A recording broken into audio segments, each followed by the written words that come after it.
I'm so excited to check out this car. This is the Tesla Model S P85D.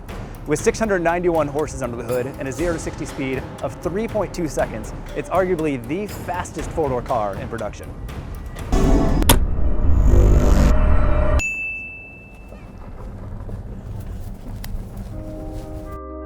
There's something about this car. It's not the looks. The Model S body isn't new. It's actually been around since 2012 or so. The P85D does have a second electric motor that helps make an already fast car into something absurd, but it looks just about the same from the outside as the Model S's that came before it. It's also not the 17-inch tablet tucked into the dashboard. That's nice, and it's beautiful, but it's not quite perfect. It's that this car just doesn't make sense in the best possible way. It feels like something that, for better or worse, fell through a portal from the future. It's hard to describe what it's like to blast off in this car, particularly in its wonderfully named insane mode. I've heard it described as like being on a roller coaster. Others have said it's like being fired out of a slingshot. To me, it feels like I'm piloting the Millennium Falcon and just pounding on that hyperdrive button. Holy shit. And yet, this isn't a car that has to go fast to be a comfortable ride. Sometimes when you're driving a car that's built for speed, it becomes quite clear that the car is not built to go slow. You'll feel the engine lurch and grumble as if the car is actually kind of bummed that it's not breaking laws. The P85D, meanwhile, is more than happy to cruise around at reasonable city speeds. But when you pound on that accelerator, it's like you're strapped to a rocket, a curiously silent rocket. There is no engine roar. The tires don't squeal or screech beneath you. And yet, you're pinned to your seat and your heart is up in your throat. The car brings so much power with such instant torque that it actually sort of feels like it's wired into you. It's a bit surreal at first, and it's something that everyone should experience.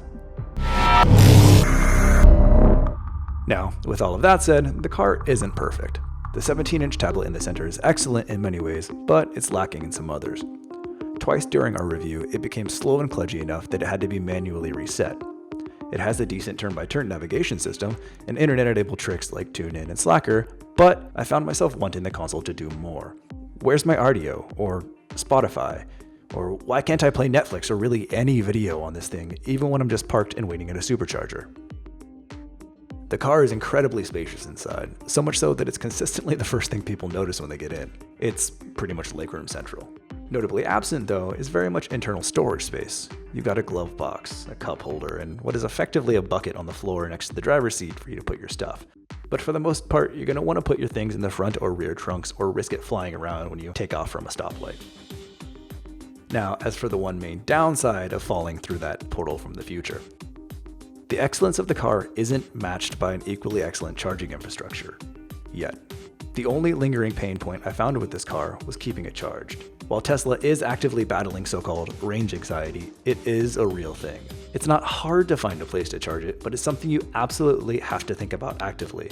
A lot of that worry is alleviated by the fact that you can charge at home, but potential buyers should know going in that not all homes are wired to charge a Tesla at practical speeds.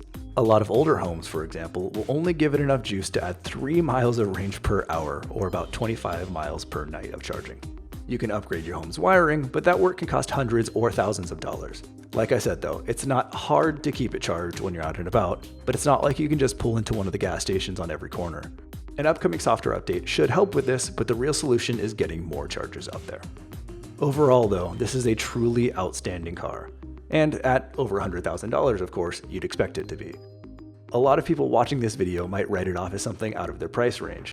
But if Tesla can bring an experience even remotely like this to a more affordable car, like their upcoming $35,000 Model 3, things are about to get very, very interesting.